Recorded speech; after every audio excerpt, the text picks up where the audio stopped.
Welcome to NetSmart Care Threads, a podcast where human services and post-acute leaders across the healthcare continuum come together to discuss industry trends, challenges, and opportunities. Listen as we uncover real stories about how to innovate and improve the quality of care for the communities we serve. Let's get into the show. Good morning. My name is Kevin Scalia, and I'm your host today. I serve as Executive Vice President here at NetSmart, and I'm excited to introduce our guest today, Keith Boushee, who is our Human Services Community Strategist. Keith has worked in healthcare IT for more than 25 years. He has a passion for working with private and public sector human services organizations to develop their organizational roadmaps and identify the funding opportunities that enable these organizations to better serve their consumers and communities. Today's topic is identifying, preparing for, and applying for human services funding opportunities. You'll learn how to identify grant opportunities that align to your organizational goals, best practices for building your grant narrative, and ways you can prepare for funding opportunities now, even before they're announced. So with that as our introduction, Keith, welcome to the show today. Thanks, Kevin. Thanks for having me. So I'm going to start off with, and I've run technology companies for 30 or 40 years, and I think of growth in different ways. There's probably 3 or 4 ways you can grow your business. You can expand your existing lines of business. You can create new lines of business. You can expand geographically to add new services. Tying all this to strategy and goals. How do you see going after different funding opportunities for human services providers? How does that align with all of that? Sure. And I think you brought up a number of great points that you certainly need to look at when you are looking at which grants best fit you as an organization. New lines of business, are you going to be able to flex in a certain direction that might be something that you're not doing now? Geographic, again, are we looking to expand maybe into another state or another line of business? Some of the other things are, does the grant align with your organization's strategy? And what I mean by that is, do the grant objectives align with what you do now? And it's okay if you're looking to expand in another direction, maybe take on some risk, but you really need to understand what's being asked for in the grant, and can you flex in that direction? Another thing I always take a look at and talk to folks about is sustainability. Some of these grants are time sensitive. It might be a grant for a year or two. What's going to happen after that grant goes away? Is there a sustainability model in place? Or are you really in a position where you might stand up a program for a period of time, a year or two, and then what's going to happen to that program after the grant funds expire? Another thing I look at, and Kevin talked about his experience, he's coming at it from the top down. Sometimes I'm looking at it from the bottom up. Another consideration is we work with a lot of different size organizations. Some of these organizations have staff that are dedicated to the grant process, but some, it might just be a part of someone's job. And so it's important to look at how big is the lift to apply, and do you have the bandwidth to complete the application process in a manner which has a reasonable chance of success. Some of these I'll call out probably a few times during this podcast. CCBHC grant, there's a lot of upfront work that has to get done, and to get to the application submission process. You don't want to do all that work if you can't devote the time to have a really quality submission and, again, a reasonable chance for success. So yeah, new lines of business, geographic, and also things like sustainability and bandwidth of staff. And Keith, when you talk about work that has to be done beforehand, what type of work are you talking about that has to be done beforehand, using your CCBHC example? Sure. And, it's not so much has to be done, but should be done. That question I can really parse 2 ways. One is, before the grant even comes out and is available to respond to, there are certain things that you can do as an organization if you know it's going to come out and you're going to apply. And then there's things you have to do, obviously, once the grant comes out.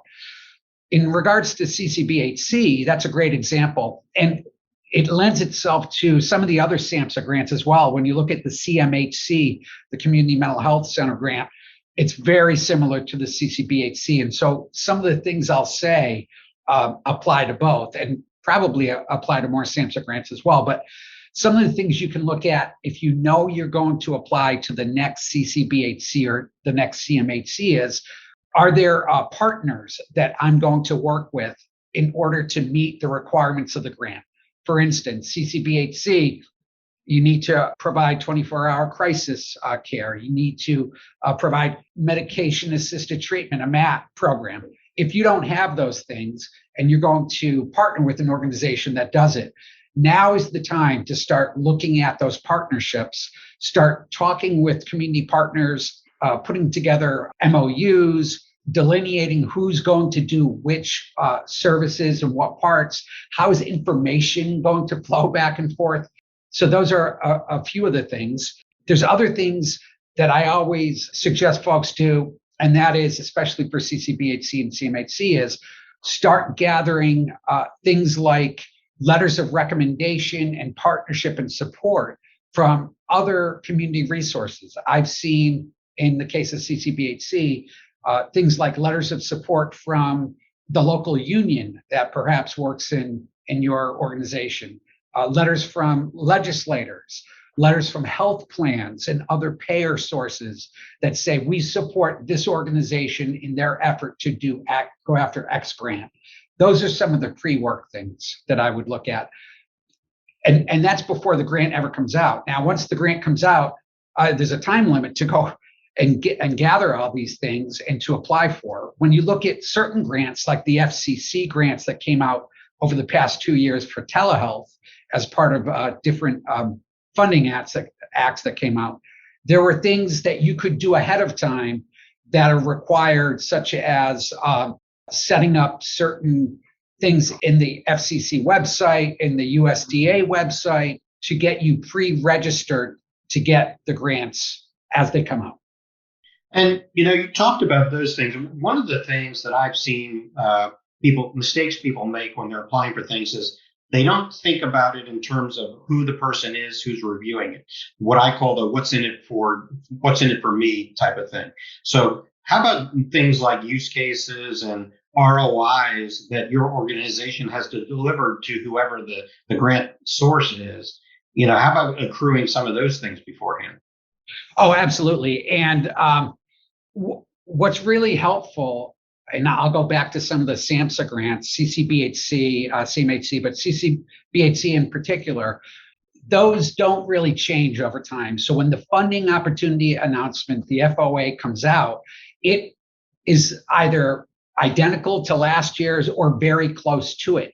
So when I talk to clients and folks that are looking to apply to, say, the CCBHC grant, when it comes out, I say, hey, you don't have to wait for that to come out. Go grab the FOA from last year. It's not going to change that much. Start there to look at the requirements. And then we go through, and I do this quite often, we go through with clients and we look at the past winning examples, abstracts. Every winning abstract of a CCBHC for SAMHSA is out there on the SAMHSA website. And we look at trends and keywords that all of these winning abstracts have in common. And we then provide that information to our clients and our prospects to say, hey, here's nomenclature that won CCBHC or CMHC grants before. Let's model some of what we do after these things. The other thing is, I really suggest to pay attention to what, the word, I know it sounds obvious, but the words that are provided to you within the grant application. And when SAMHSA or someone says, you should do this, then I say, please do that. When it says, we recommend that you use this budget layout in Appendix X, now is not the time to say, well, I'm going to go off script and I think my budget is better. No, make it easy for the grantor to provide you the grant by making it as easy as possible for them to read your application and use words that they use in their description back at them. We're going to improve. We're going to, close the gap. whatever those words are, and they're pretty well laid out. Those are some of the things that we look at. Now, most of these grants come with the FOAs come with scoring criteria for how they're going to evaluate the bid. One thing we've found to be helpful in our proposals is you take a group of people who weren't on the proposal team, give them the scoring sheet, and have them read the response and score it to see how you're doing. Do you ever see that, and how important is it to look at those scoring criteria? Yeah, I think that gives you great insight into where to spend your time when you're preparing the grant, right? So really, take a look at the scoring.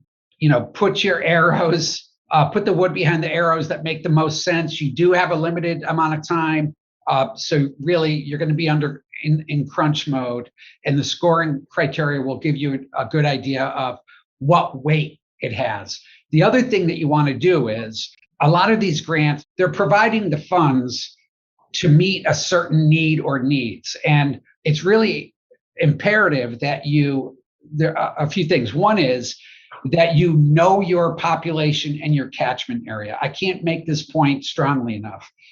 These organizations, I'll throw out SAMHSA again, but HRSA and USDA, they want to know that the population that you serve, the gaps, the disparity gaps, the inequality of some of the care, and that you have a vision on how the grant funds are going to close that. So you really want to be specific to these grant funds. You lay out in your abstract the gaps in care. A lot of these gaps in care and the statistics are available. And again, we provide this information to a lot of our clients on sites like census.gov. But almost every community has a community health needs assessment. And those are really helpful to provide you the gaps and the statistics you need to put into the application, but then describing how the funds that are going to be made available are going to help you close that gap, and being very specific. So, these grant funds will enable us to add 10 staff, the type of staff, will enable us to provide care to this many more people than we currently do, will allow us to close this disparity, this percentage in year 1, year 2, really be specific as to what are the gaps and how these funds are going to close them. Again, some of the other things that can really help you are the needs assessment, and census.gov is 2 examples. And don't forget, since most people listening are using our EHRs, we have KPI dashboards where you can go in and query and say, show me all of the adolescents less than 18 who have first episode psychosis with co-occurring substance use problem, and you can sort that by race or what have you to come up with statistics to show what you've done to improve some of those deliveries, which is always a positive in terms of showing your historical data.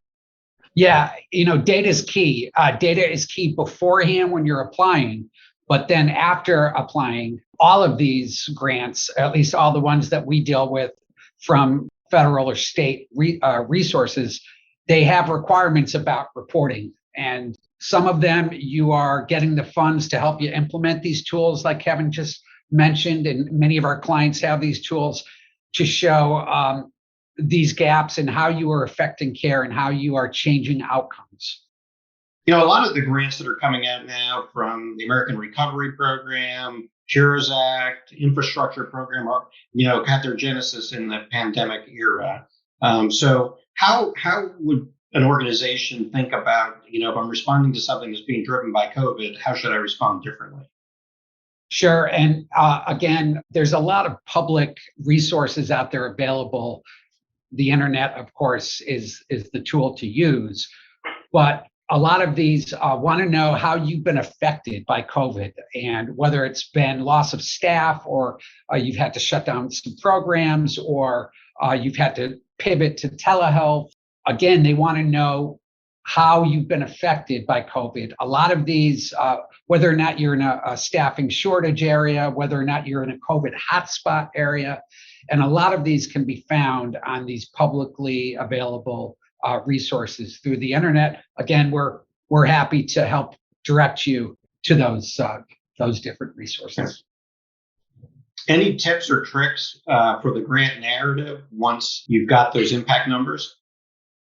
Yeah, and again, I've touched on some of these, but a few more that might be useful. And I mentioned key action words, but to include in your program description and application, you want to use the words like strengthen, develop, expand, establish, population of this. Understand the scoring process, as we said, so you can understand which of your submitted content matters most to the people who are looking at your application. Look into your eligibility for pre-award expenses as well. Some of these grants will pay for some of these pre-award expenses. They look back. So sometimes especially with COVID, you've already spent funds, and some of these grants allow you to get reimbursed for things you've already paid for, looking back maybe 6 months or 9 months. So you really want to pay attention to that. And again, really have a vision for the impact the grant's going to have on you, and how the funds will allow you to close a gap, change a health inequality, or open up a line of business that's been closed due to the pandemic.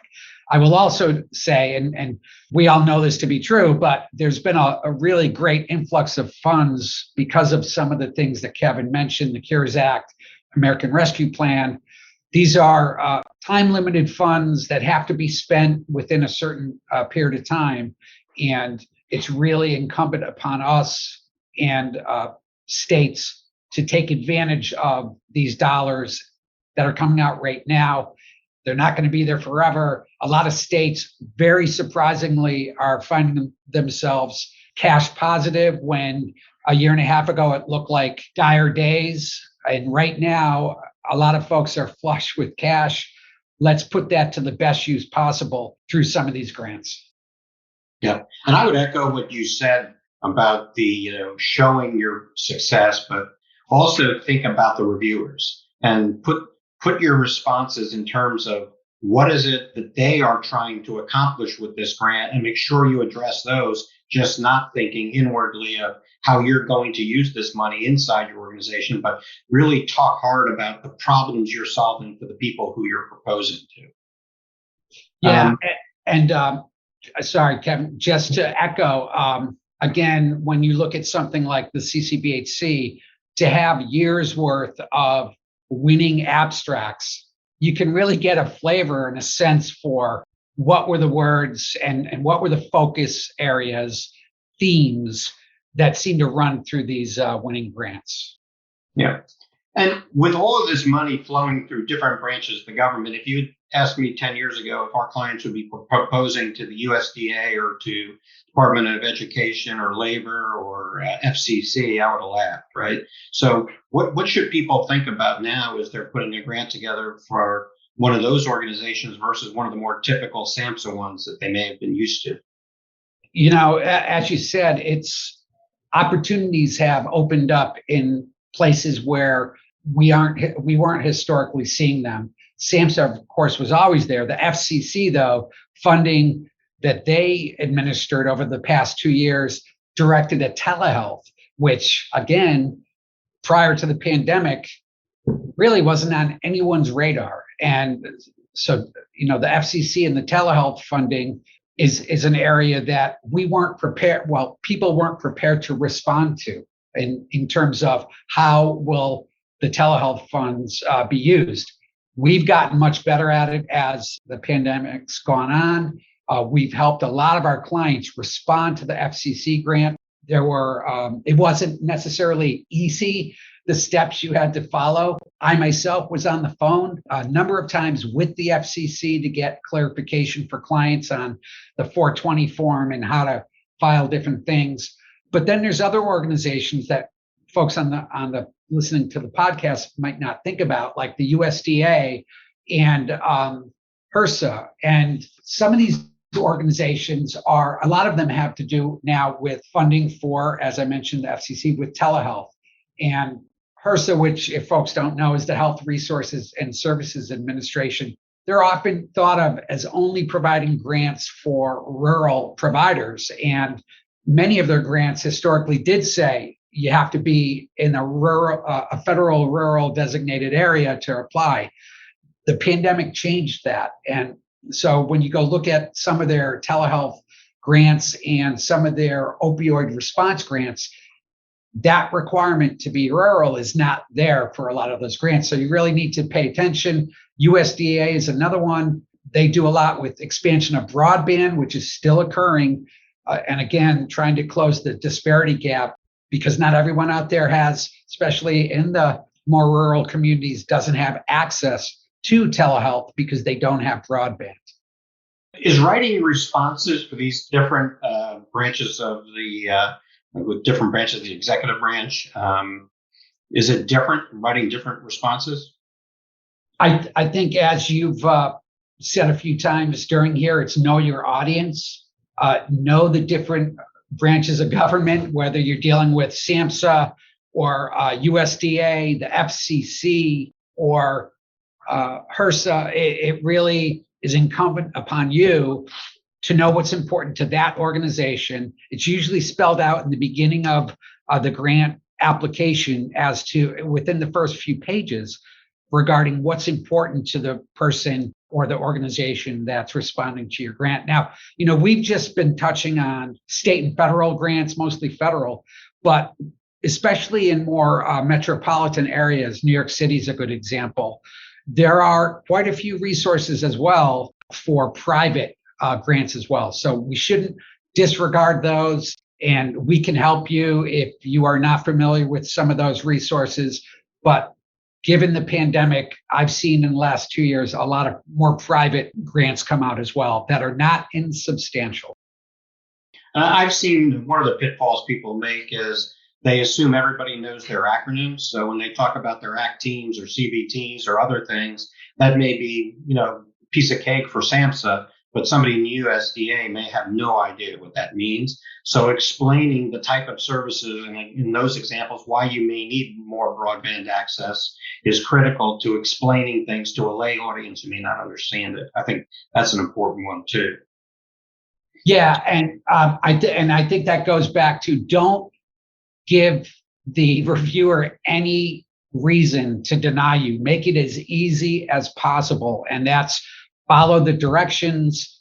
As Kevin said, spell out acronyms that might be second nature to you, but not to the person reading it, and know your catchment area and follow the forms. And if they say we recommend, I would take that as a must. So those are some of the things you really should be concise. If you picture that reviewer has got 50 of these on his desk or her desk that she has to review, if you can say it in 1 page versus 10, make their life easier, you're going to get a better score. Sure. So where should people focus next?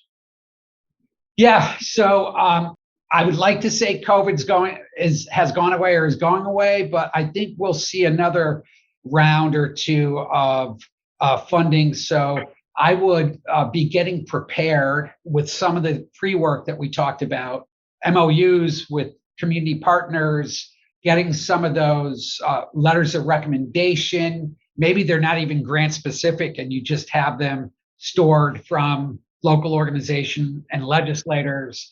Know the impact that COVID's had on you and continues to have on you. Know things that maybe you didn't already know, like what is our rural status? What are our addiction rates in the community? Find out where your community health needs assessment is if you don't have one. We're certainly more than glad to help you out in finding some of those things. So much of the funding is cyclical and annual. I did mention things like the CMHC and the CCBHC grant. They've been coming out on fairly regular basis. Take a look at the past applications to get a sense of, is this a fit for us? I talk to clients a lot that say, we're not ready to respond to that. When I say, okay, the CCBHC is going to come out in a month or two, they say, we're not prepared. And that's fine. If you're not prepared this year, is it time to start now getting prepared for next year? And that might be for the CMHC grant, which is probably coming out within mid-year or something. Maybe now is the time to start saying, okay, the last 3 or 4 years, we've always said we're not prepared to commit the resources to apply. Maybe this is the year to commit those resources. Well, that's great. So, Keith, thanks for sharing your insights. Where can our clients or listeners go to inside NetSmart or to you to get further information if they'd like some? Well, we'd love them to go to www.ntst.com, come out to the NetSmart website. They are certainly able to submit a question there. It will get to me or my counterpart in the West. If you're a client, please reach out to your client alignment executive, or you can reach out to me at kboushee@ntst.com. All right. Thanks, Keith. So if you enjoyed this podcast, please take a moment to give us a 5-star rating. We'll continue to produce more content you find engaging and informative. And that's a wrap. Thanks for joining us. Thank you. At NetSmart, we understand the challenges facing provider organizations. Our team will help you navigate changing value-based care models with solutions and services that make person-centered care a reality. We'll equip you with technology and services that provide holistic, real-time views of care histories that inform better decision-making and better outcomes. Visit us today at ntst.com. NetSmart, serving you so you can serve others. Thanks for listening to the NetSmart Care Threads podcast. Through collaboration and conversation, we can work together to make healthcare more connected than ever before and better support the communities we serve. To ensure you never miss an episode, please subscribe to the show in your favorite podcast player. If you use Apple Podcasts, we'd love for you to give us a quick rating for the show. Just tap the number of stars that you think the podcast deserves. Until next time.